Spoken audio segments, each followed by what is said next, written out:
For a good 11 years, Martha had poured every ounce of herself into raising her granddaughter, a sweet girl named Lily. It wasn't how she'd envisioned her golden years, mind you.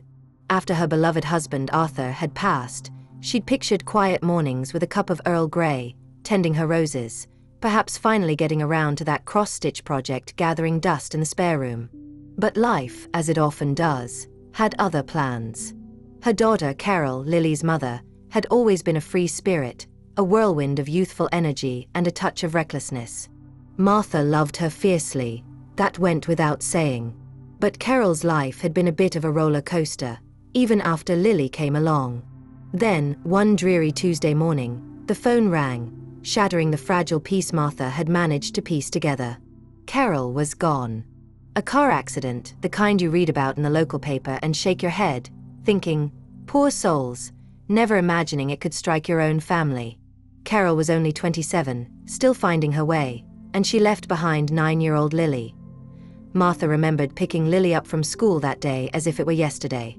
The little hand, usually so quick to reach for a cookie or a crayon, clutched Martha's coat with a grip that belied her small size. But her eyes, they were dry. No tears, no questions about when her mommy was coming home. Just a profound, unsettling silence that echoed in the quiet car ride back to Martha's little cottage in the Cotswolds. That silence, Martha thought, was more deafening than any wail could have been. From that moment on, Martha became Mom again, whether Lily truly wanted her to or not. And if she were being honest with herself, Lily mostly tolerated her. That was the kindest word for it.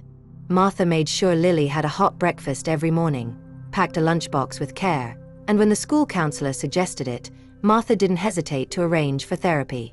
She sat through every school play, every Christmas concert, her heart swelling with a bittersweet mix of pride and longing. She tucked Lily into bed each night, listening patiently to the whispers of childhood fears and bad dreams. Still, Lily made sure to remind her, especially during those turbulent teenage years, "You're not my mom, you know." Each time those words landed, it felt like a tiny shard of ice piercing Martha's heart. But she'd simply offer a gentle smile, tuck the pain away in a corner of her soul, and carry on. Because that's what mothers, real or not, did. They persevered. When Lily turned 16, the gentle tolerance morphed into outright rebellion. School became optional in Lily's mind, replaced by mysterious outings with friends Martha didn't know. Curfews were mere suggestions, met with slammed doors and a venomous tone Martha never thought her sweet Lily capable of. Boys, far too old and with a glint in their eyes that made Martha uneasy, started appearing at the doorstep. Martha tried to set boundaries, to guide Lily, but every attempt was met with fierce resistance. Still, Martha stayed. She'd made a promise to Carol, a silent vow that she would always be there for Lily. Then came the news that Lily was pregnant at 19. Martha was the one holding her hand at the clinic, her own heart aching with a familiar blend of worry and love. The father, some young fellow named Liam who worked at the local pub, vanished the moment Lily told him.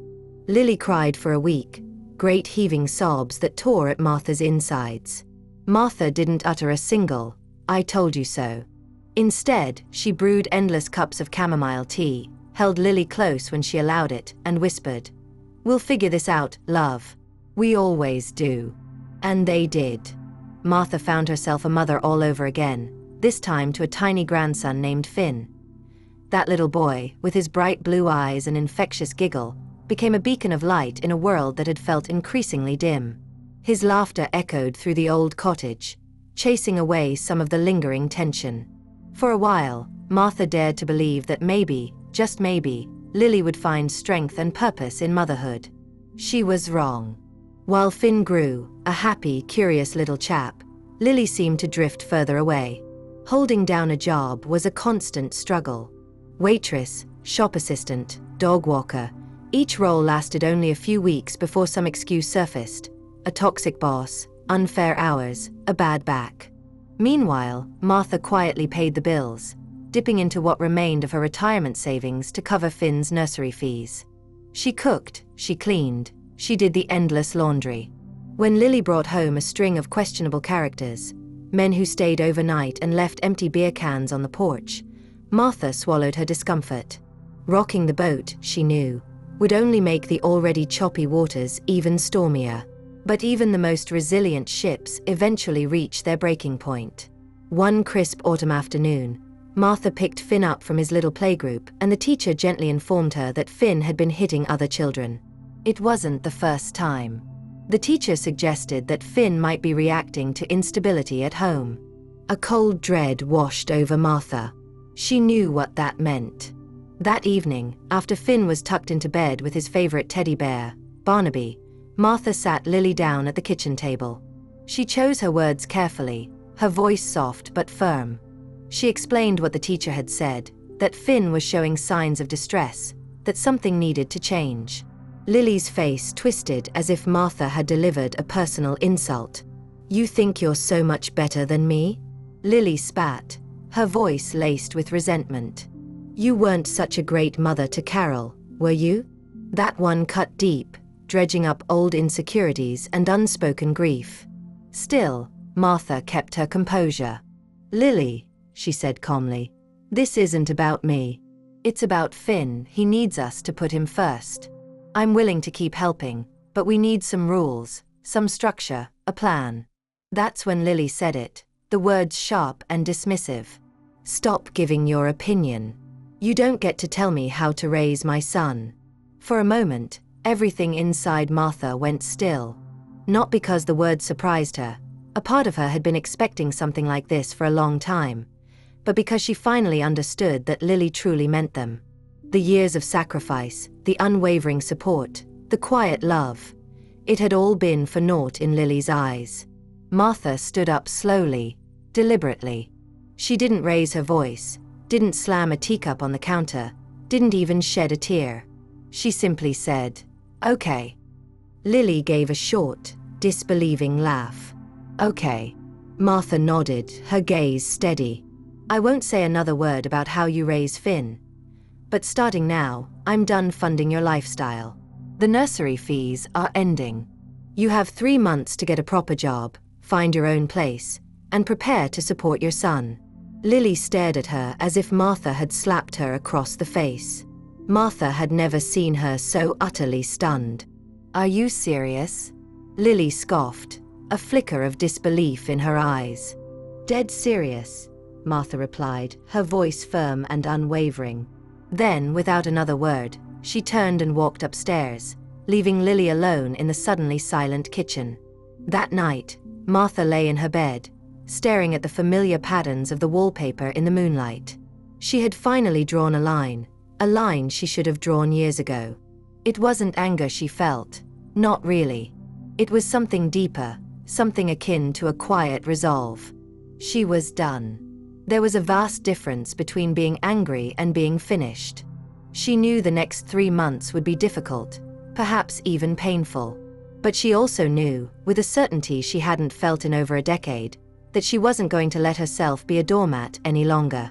What she didn't know, couldn't possibly have foreseen, was that this difficult decision would set in motion the most devastating betrayal of her life. Martha had expected resistance, perhaps even a dramatic confrontation. What she didn't expect was complete denial. The next morning, Lily acted as if nothing had happened.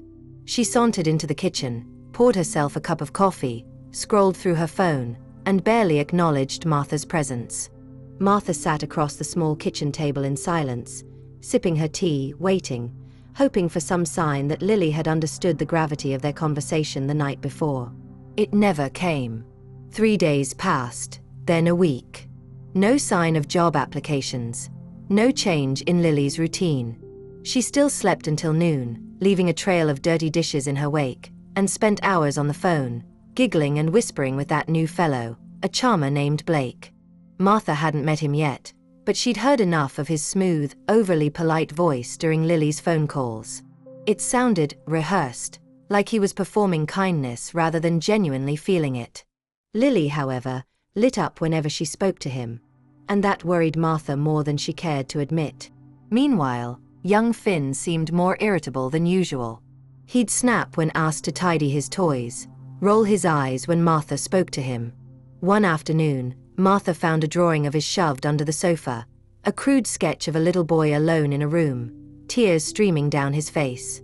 Martha stared at it for a long time, a familiar ache in her own heart. She knew what that kind of isolation felt like. She'd lived it in her own way for much of her adult life.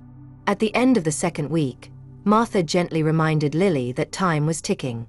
"The 3 months will be up before you know it, love," she said softly. Lily muttered a reply without looking up from her phone. "I'm working on it." "Have you applied anywhere?" Martha pressed, her voice calm but firm. Lily shot her a look that could curdle milk. "Why are you always on my back? I told you I'd figure it out."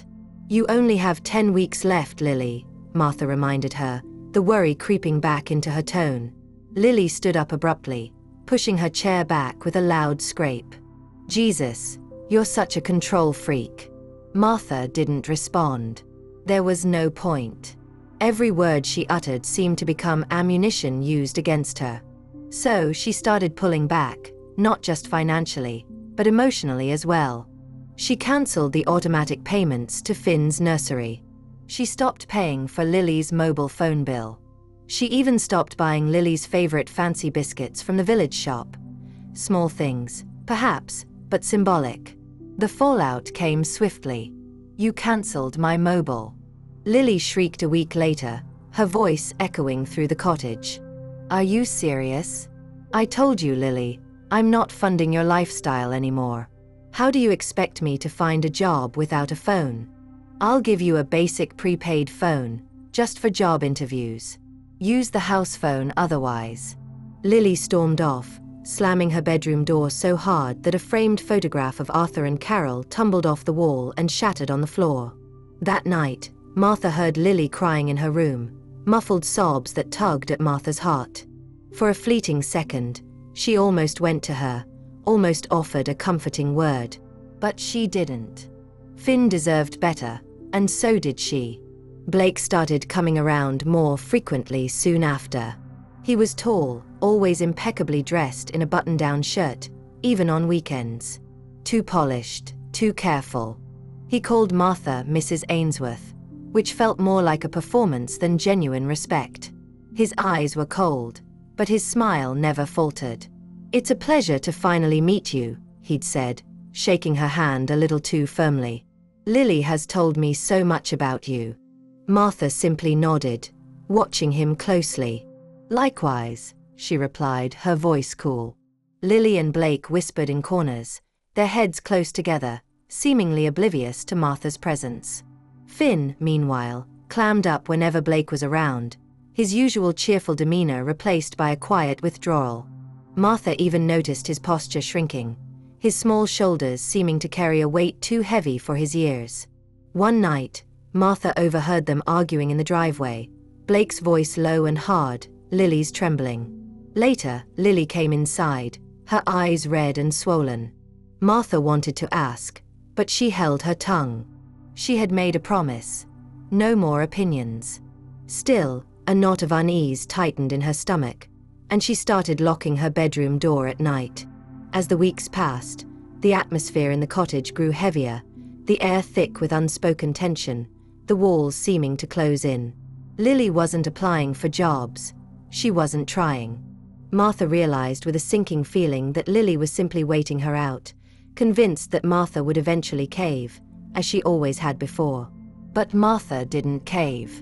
Instead, she found a strange sort of peace in small routines. She took Finn to the local park every afternoon, watched him chase squirrels and giggle on the swings. She started cleaning out the attic, unearthing forgotten treasures and memories. And she started writing again, little essays, journal entries, fragments of poems, something she hadn't done since Carol had passed.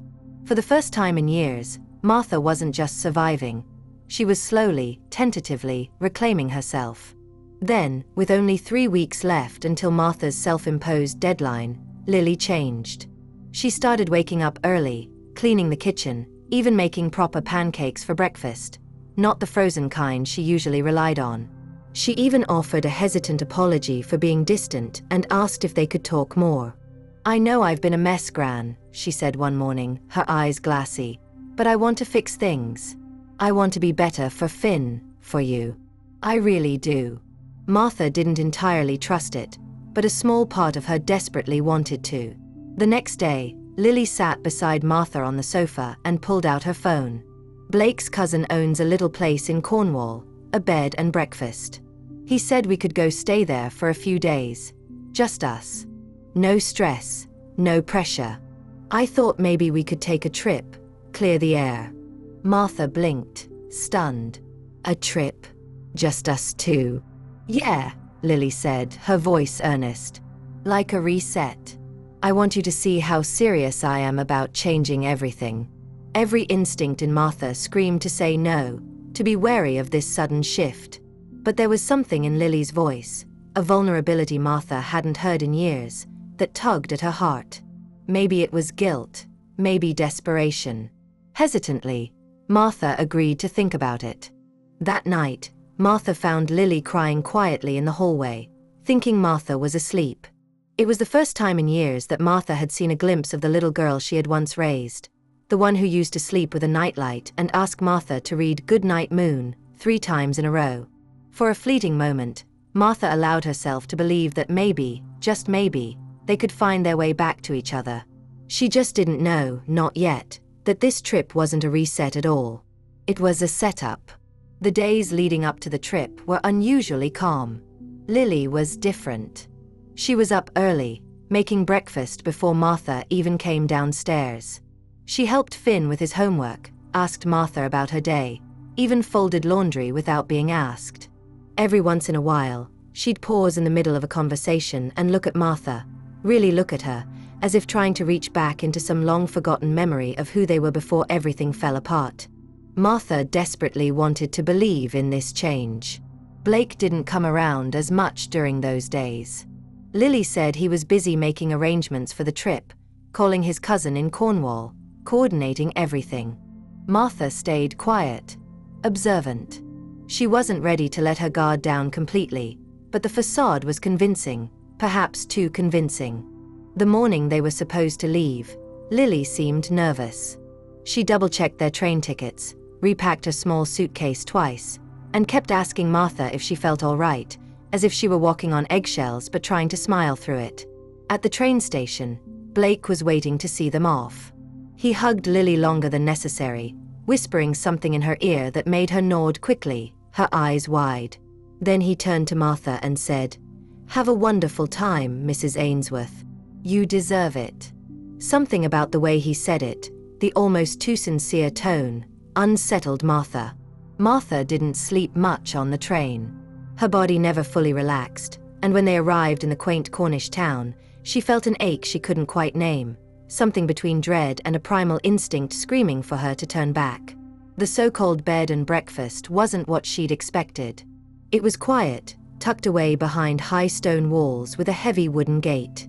The kind of place that looked peaceful from the outside but felt strangely still, almost empty. The staff greeted them with overly friendly smiles that didn't quite reach their eyes. They spoke with a mix of local Cornish dialect and standard English, their eagerness bordering on unnerving. Martha tried to shake off her discomfort, telling herself she was being paranoid, that her past had made her suspicious of anything that looked like peace. Lily, however, kept smiling, chattering about the fresh sea air and the charming countryside. "We can really relax here, Gran. Disconnect. No stress." She wasn't wrong about the disconnect. Shortly after they arrived, the staff politely informed them that, due to limited mobile reception and for security reasons, they would need to keep their mobile phones at the front desk. Martha hesitated, a knot of unease tightening in her chest. But Lily assured her that she had asked for it, so they wouldn't be tempted to check emails or get distracted. Something still didn't sit right with Martha. Later that evening, Martha asked if she could take a short walk outside the property, stretch her legs. "For your safety, madam, we must insist that guests remain. For your safety, madam, we must insist that guests remain on the property after nightfall." The young man at the reception desk offered a polite but firm smile, one that didn't quite reach his eyes. Lily had brushed it off with a dismissive wave of her hand. "Just hotel rules, Gran. Probably some local busybodies or something." But Martha felt a prickle of unease. The heavy stillness of the place, the overly solicitous staff, it all felt wrong. By the second day, they suggested Martha attend a wellness consultation. She'd assumed it was part of the retreat experience, a chance to unwind and perhaps indulge in a bit of pampering. But when the woman behind the desk, with a name tag that read Sister Agnes, pulled out a thick file bearing Martha's name, a cold dread snaked through her veins. That was the first real red flag. The folder contained copies of her birth certificate, medical records Martha didn't recognize, and a signed form, allegedly from Martha herself, requesting voluntary admittance for psychological care. Martha stared at it, her heart pounding against her ribs like a trapped bird. "This isn't mine," she said, her voice barely a whisper, the blood running cold in her veins. Sister Agnes merely offered a placid smile. "You've been under a great deal of stress, dear. Memory lapses are quite common in such situations." Martha stood up, a desperate urge to flee rising within her. She had to get out of this place. But the door, she discovered with a sickening lurch in her stomach, was already shut and locked. That night, they moved her to a different room. Smaller, starker. There were bars on the window, a sight that sent a shiver of fear down her spine. A nurse, a large woman with a perpetually stern expression, sat just outside the door.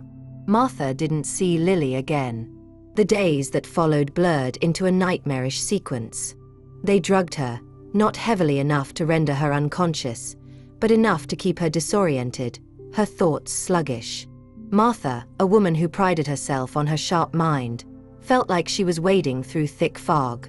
She learned to swallow water but discreetly hide the pills in the corner of her cheek, spitting them out later when no one was watching. She feigned grogginess, tried to appear cooperative. She offered weak smiles when they observed her and kept quiet when they asked their probing questions.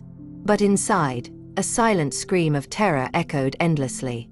They told her she'd been confused, that she'd suffered from delusions, that she'd signed the documents voluntarily back in England before leaving. They showed her photocopies of signatures that bore a faint resemblance to her own, talked in hushed tones about episodes, memory impairment, and paranoia. It was then, in the sterile confines of that strange place, surrounded by unfamiliar faces and a chillingly clinical atmosphere, that the horrifying truth dawned on Martha. They weren't trying to help her. They were trying to erase her. Back home, Martha had assets. Her cozy cottage in the Cotswolds, the one she'd raised Carol in, then Lily, then Finn. Her modest retirement savings, carefully accumulated over years of hard work, a small investment account Carol had left in her name when she passed. All of it could be accessed with a power of attorney if she were declared mentally unfit. All they needed was the right paperwork and her signature, or a convincing forgery. And in the pit of her stomach, Martha knew. She knew with a chilling certainty that Lily and Blake were behind it all. That realization, sharp and brutal, broke something inside her. But not in the way they intended. It didn't weaken her. It ignited a cold, unwavering fire of determination. Martha bided her time. She played their game for days, maybe weeks. Time lost all meaning in that sterile environment. She followed their rigid schedule, attended their group sessions, offered weak smiles when spoken to. And then, one afternoon, while in the tiny, sparsely furnished library, a room filled with outdated magazines and a handful of well-worn paperbacks, she found a lifeline. An old computer, barely functional, but with restricted access to the internet. She asked the nurse on duty, a young woman named Sarah with kind eyes that seemed to hold a flicker of empathy, if she could write a letter, to journal her thoughts, as the staff encouraged. Sarah nodded, barely glancing up from her crossword puzzle. And that's how Martha reached out, not to a lawyer or a helpline, but to Donna Peterson, a former colleague from her days as a regional manager for a chain of tea rooms. Donna was sharp, resourceful, and most importantly, the one person Martha knew would take her seriously, no questions asked. Using coded language, referencing an old office joke about a particularly disastrous Christmas tea service, and dropping enough subtle clues, Martha managed to convey that she was in serious trouble and being held against her will in a place she couldn't identify. It took days, maybe longer, for the email to get through the slow internet connection, and for Donna to receive and decipher it. But Donna, bless her heart, got the message. And she didn't ignore it. The day two official-looking individuals, identifying themselves as representatives from the American consulate, arrived at the facility asking to speak with Martha in private. She knew her time in this living hell was almost over. They fought it, of course. The institution tried to delay, fumbled with paperwork, claimed Martha wasn't lucid enough to make decisions. But Donna had already sent documentation, alerted the embassy, and they intervened swiftly and decisively. Slowly, carefully, they extracted Martha from that place. When she finally walked out of those heavy gates, blinking in the unfamiliar sunlight, Martha didn't cry, didn't scream. She simply looked out the window of the consular car and whispered, "You thought I'd disappear, but I wasn't gone. Not yet. And now, I'm coming home." But coming home wasn't the relief Martha had imagined it would be.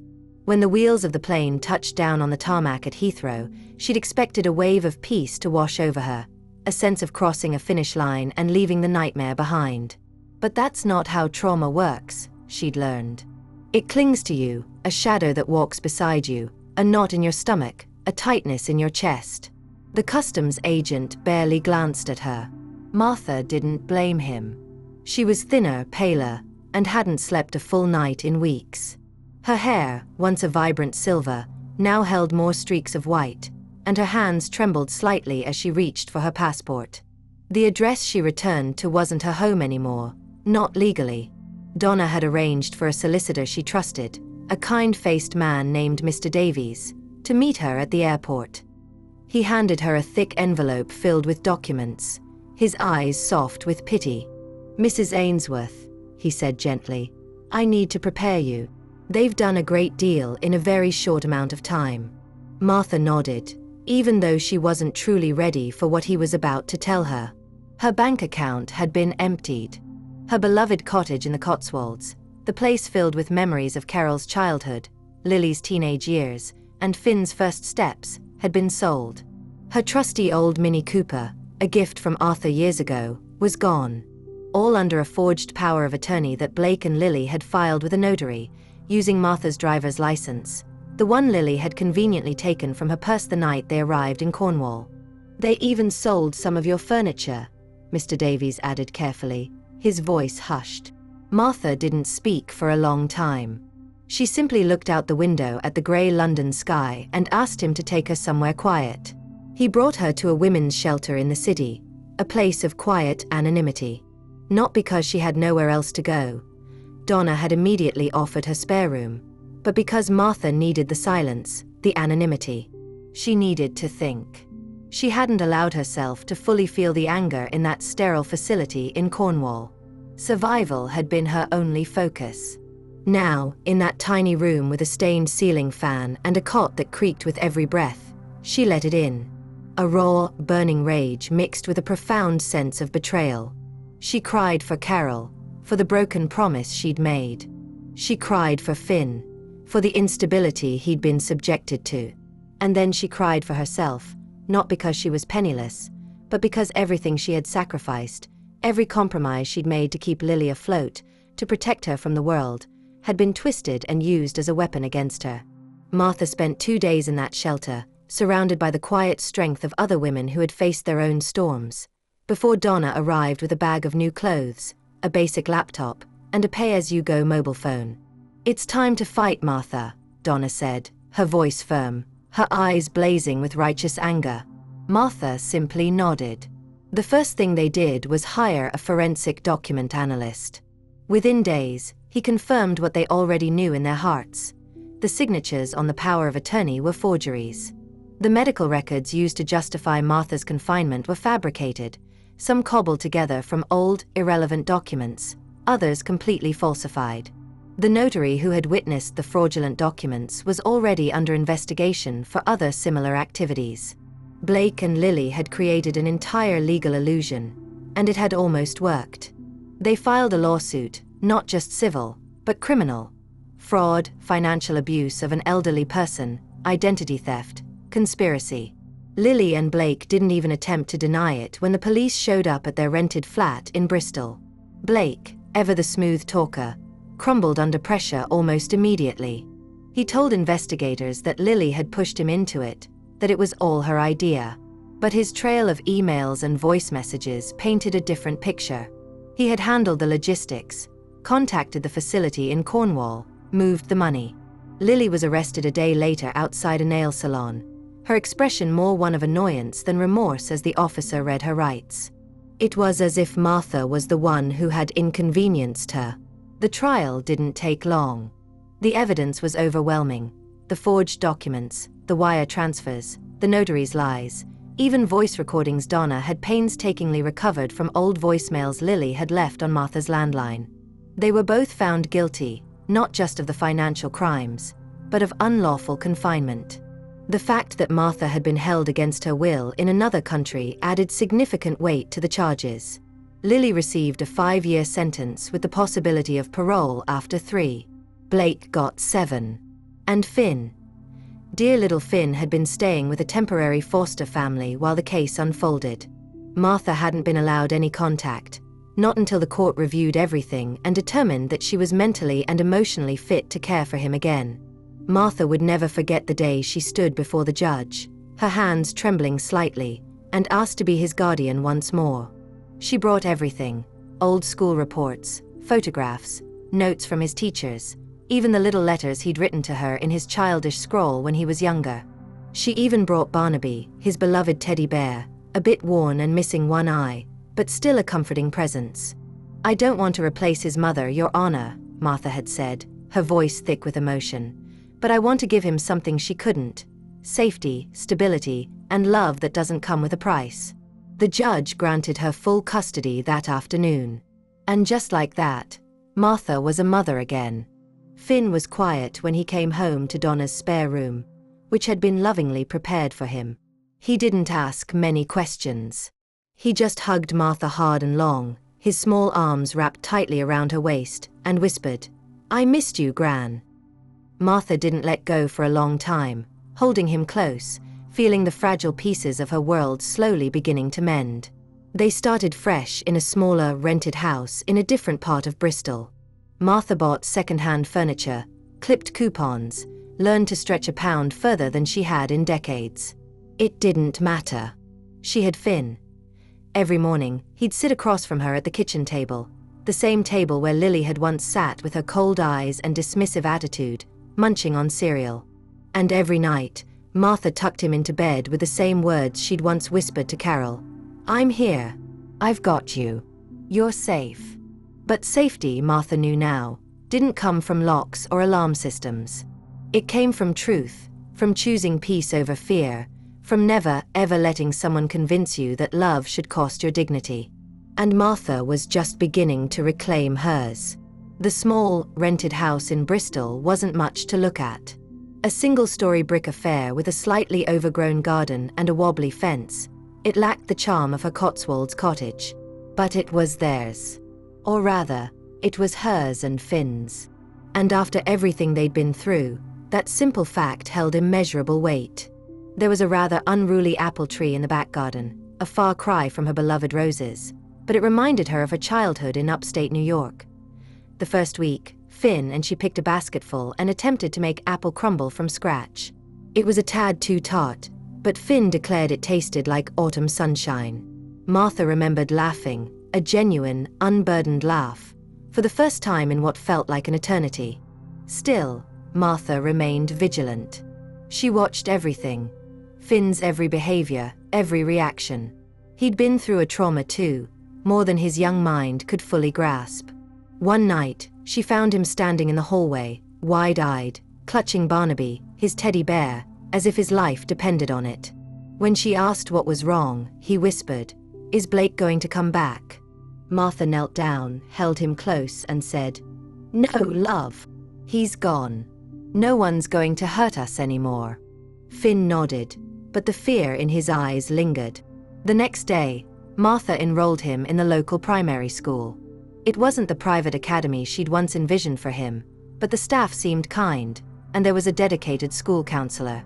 Martha met with Finn's teacher personally, explaining the situation, the need for extra support. The teacher had placed a reassuring hand on Martha's arm. "You're doing a remarkable thing, Mrs. Ainsworth," she'd said. Martha had wanted to believe her, truly. But there were days she looked in the mirror and saw only a woman who had failed her daughter, raised a granddaughter who had betrayed her, and had to piece her life back together from the fragments of memory and loss. She continued to journal every night, a habit she'd picked up in that sterile room in Cornwall. It helped to organize the chaos in her mind, to remind herself that she was still here, still standing. Then, one crisp spring morning, something happened that shook her to her core.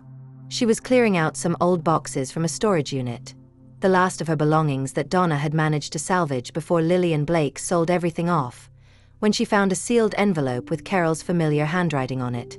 Martha stared at it for a full 10 minutes before she dared to open it. The paper inside was yellowed, creased into neat folds. She recognized the floral stationery. It had come from a set Martha had given Carol for her 21st birthday. It wasn't a long letter, but it was enough to crack open the carefully constructed walls around Martha's heart. Carol had written it just a few months before the accident. She'd never mailed it. Maybe she'd intended to. Maybe she'd changed her mind. Martha would never know. In it, Carol confessed that Lily hadn't been planned, something Martha had always suspected.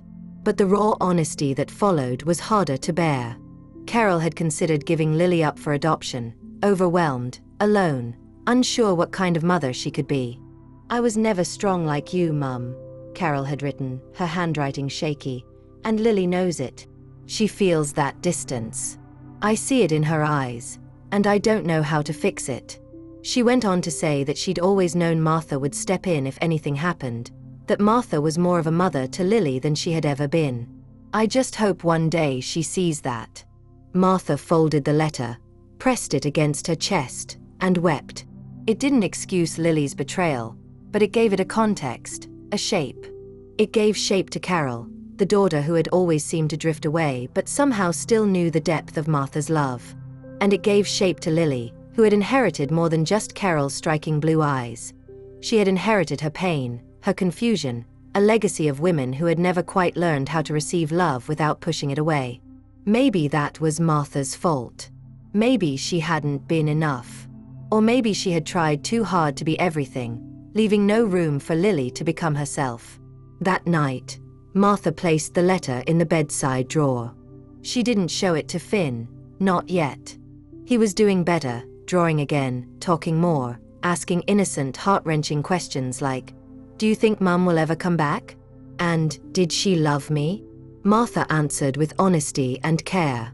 "She loved you in the way she knew how, Finn," she'd said gently, "but sometimes people have their own pain that gets in the way. It doesn't mean it was your fault. It never was." Finn had nodded slowly, and Martha had watched something in his small shoulders soften. They were healing, slowly, like old wounds learning not to ache with the weather. Still, a part of Martha couldn't let go entirely. Lily was still in prison. Martha hadn't written to her, hadn't answered the one letter Lily had sent. An apology filled with vague remorse and a request for updates on Finn. Martha kept it in the same drawer as Carol's letter.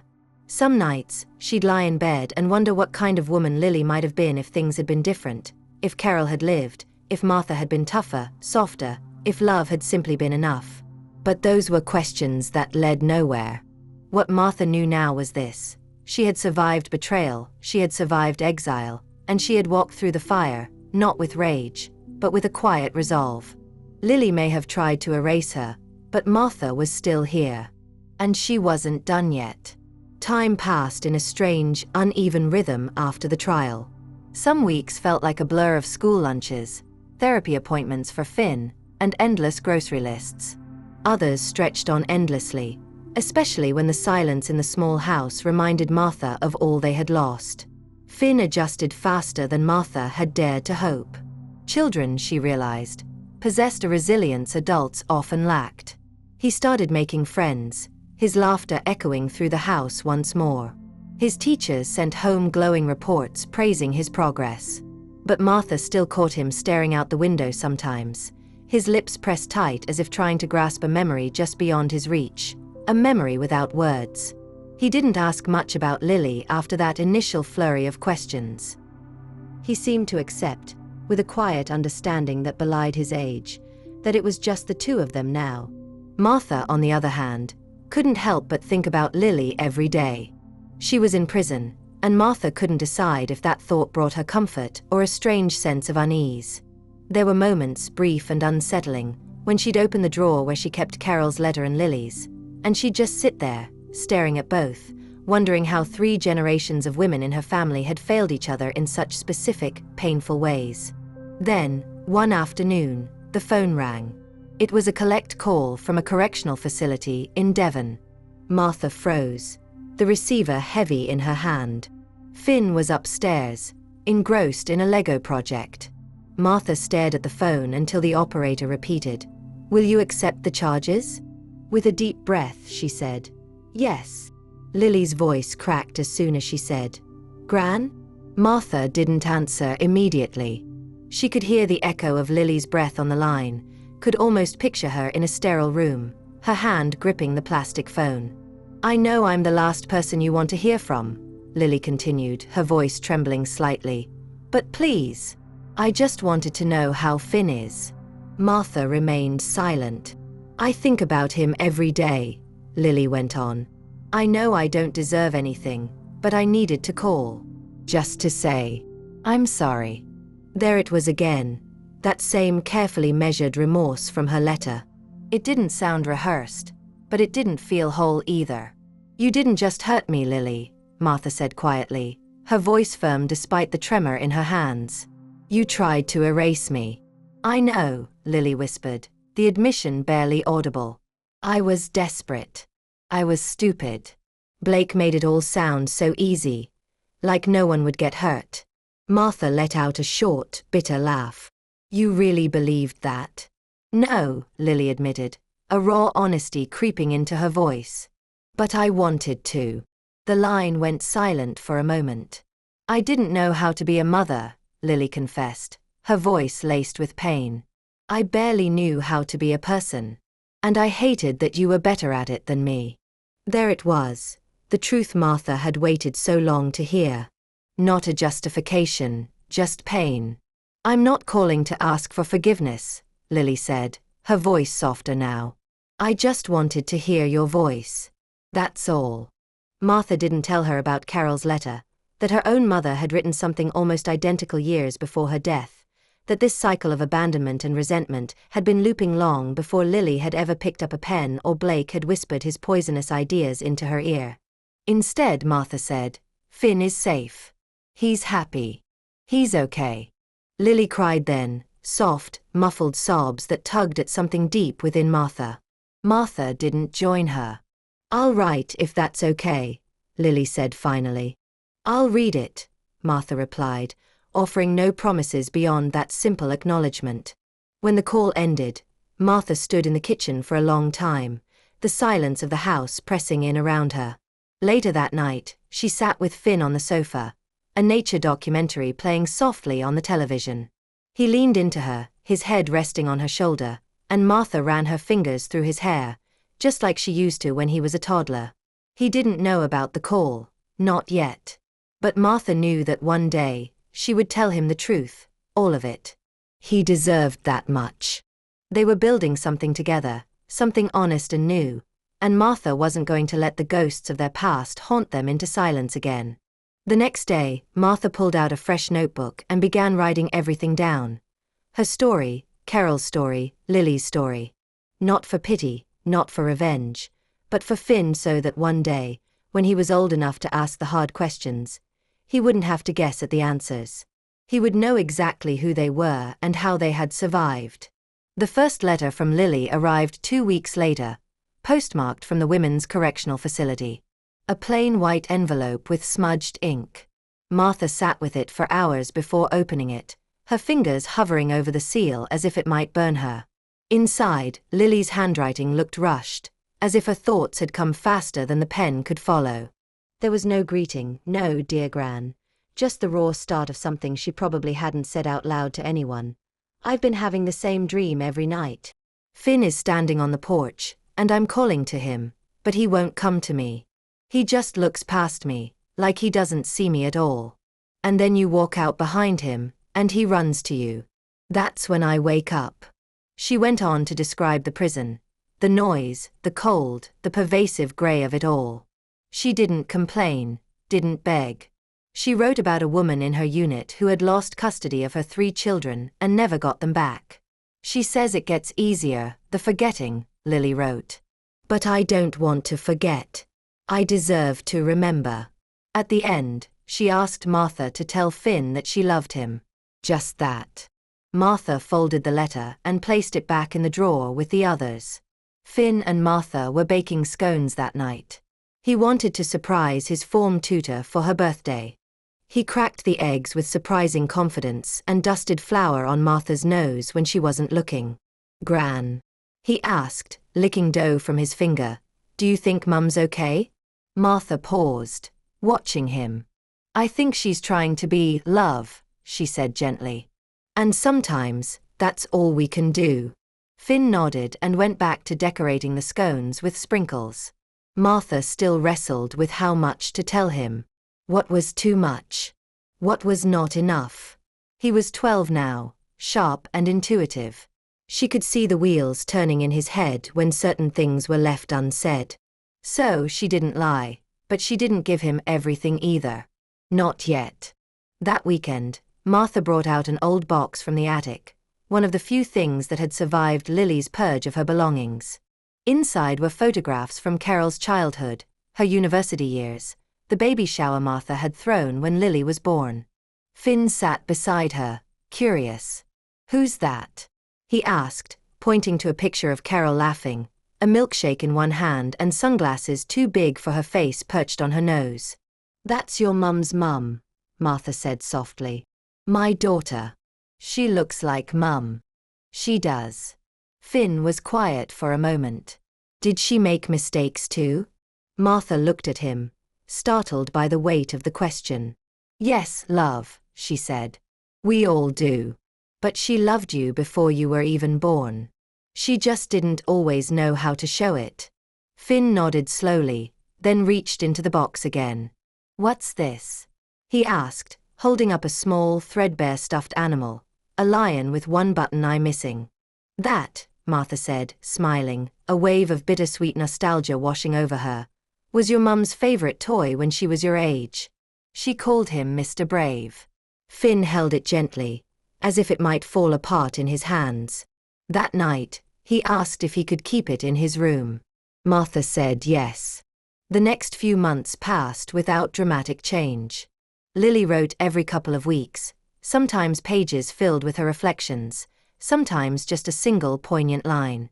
Always thoughtful, never asking for anything. Martha didn't write back, not yet. But she read every word.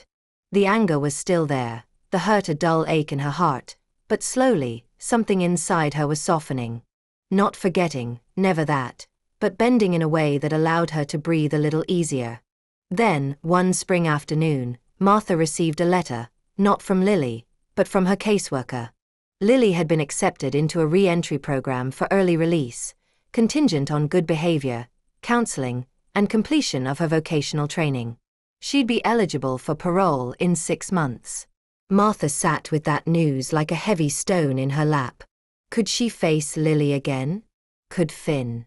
Would Lily walk through the door expecting forgiveness, a family dinner, her son back in her arms?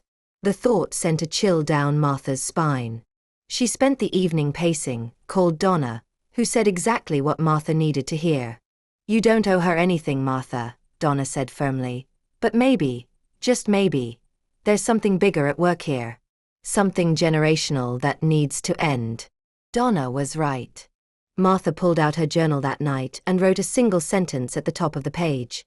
"I am the last woman in this line who will carry this pain." And then she started writing the hardest letter of her life to Lily. Not for reconciliation, not for peace, but to set the terms, the boundaries, and perhaps, just perhaps, the beginning of something new. Martha didn't sleep the night she mailed the letter. It wasn't long, just 3 handwritten pages. The first was truth, her truth, unvarnished. She told Lily how deeply she had wounded her, that her betrayal wasn't just financial. It was emotional, ancestral. Lily had dragged the weight of their family's generational silence into a whole new darkness, and she had done it with her eyes wide open. The second page was history. Martha told her about Carol's letter, the one she never sent, the daughter who had feared she couldn't love enough, who had known that one day Martha would be the one left holding the pieces. And the third page was the future. Martha told Lily that Finn was doing well, that he was growing into a fine young man with a kind heart and sharp mind. She told her he was asking questions, and that Martha was answering them honestly, gently, with care. She told Lily that she wasn't promising forgiveness, that she hadn't forgotten, but she was willing to talk. If, and only if, Lily understood that this time, it would be on Martha's terms. 2 weeks passed, then 3. Then, one Tuesday morning, while Finn was at school and Martha was folding laundry, the phone rang. It was Lily's caseworker. "She received your letter, Mrs. Ainsworth," the woman said, her voice gentle. She cried. She started attending trauma-focused therapy sessions at the facility. She's working through things. Martha swallowed hard. "Has she asked to see me?" "No," the caseworker replied. "She doesn't want to push. She's waiting for you." That stopped Martha cold. Because for the first time in years, Lily wasn't demanding anything. She wasn't manipulating or pleading. She was waiting. And that was new. Over the next months, they exchanged letters, carefully, cautiously. There were no grand declarations of love, no sudden breakthroughs, but there was honesty. There were memories, sometimes shared, sometimes corrected, sometimes mourned. Lily told Martha about her cellmate, a woman who had taught her how to knit. She said she'd started volunteering in the prison library, helping other women write resumes. She said she had read Carol's letter 10 times and kept it tucked inside her worn Bible. Martha told her about Finn's art project, the one where he painted a family tree and asked if he should include his mum. Martha had told him yes. Because no matter what Lily had done, she was still his mother. Then, one ordinary afternoon, the call came. "Mrs.